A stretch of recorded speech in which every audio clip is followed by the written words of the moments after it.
A very good day to you. I'm Hank Gross, Mid-Hudson It's Friday, February 4th. The news today brought to you by the Galleria at Crystal Run. An entire block of blue police officers, shoulder to shoulder, gathered Thursday to say goodbye to DJ Romano. The 32-year-old was a town of Newburgh police officer who died on January 28th in a snowmobile accident upstate on that blue line on Robinson Avenue across from Sacred Heart Church in the city of Newburgh, offered a salute during the final farewell.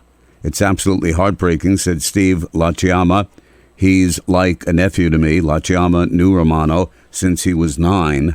You know, we met on the NFA field with Coach Chatham and started our father and son Thanksgiving Day games, and right through youth football with his dad and his brother up and through high school. Not only a great athlete, but just a tremendous person. Lachiyama was a booster and a coach for Newburgh Free Academy's varsity football team, and Romano played for the Goldbacks. Romano would eventually attend SUNY Cortland and play defensive back there before he returned home to become a police officer. 2 New York City women have been arrested by the Dutchess County Sheriff's Office and charged with felony attempted grand larceny. According to Acting Sheriff Kirk Imperati, the women were involved in a scam in an attempt to defraud a victim of several $1,000s. Elizabeth Tavares and her alleged co-conspirator, Sadie Rosario, they're both 29, were arrested on January 28th. Imperati says his detectives became aware of a scam in which the suspects contacted the victim and informed the individual that a relative was a suspect in a DWI-related fatal crash and that they were looking for $25,000 to bail them out. After some research, the victim was able to recognize it was a scam and contacted the sheriff's office. Detectives continued the investigation and were able to identify the 2 women. Both suspects were arrested on January 28th in Wappingers Falls by detectives. They had traveled up from New York City thinking they were going to pick up $25,000 from their targeted victim. More news in just a moment. Find over 100 retailers allowing you to spend hours shopping safely at the Galleria at Crystal Run.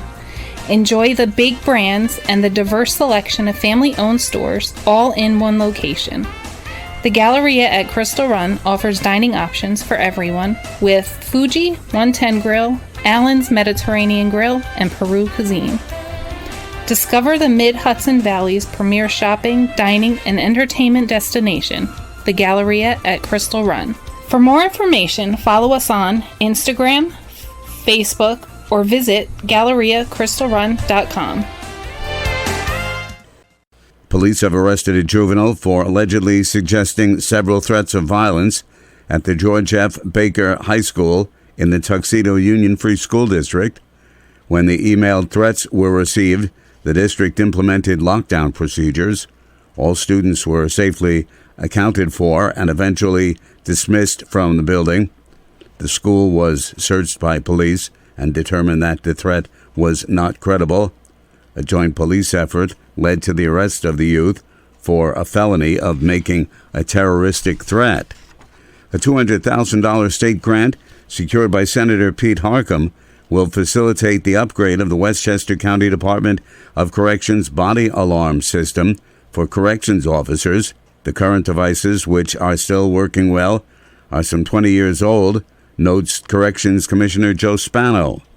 Technology evolves and it doesn't last forever, and to now be able to enhance this system, which has served to be invaluable for us without impacting the DOC operating budget, it's a great benefit, but know that it's a benefit that every member of our workforce greatly appreciates. Harcum says it was Corrections Officers Union President Neil Pallone who identified how best to enhance operational safety for staff and inmates at that county jail. The Rhinebeck Village Board has appointed Ken McLaughlin as the permanent part-time building inspector administrator. McLaughlin's been doing the job as a temporary employee for the past year. He has 35 years of experience and serves as the building inspector for the town of LaGrange and the village of Millbrook. I'm Hank Gross, MidHudsonNews.com. The news today brought to you by the Galleria at Crystal Run.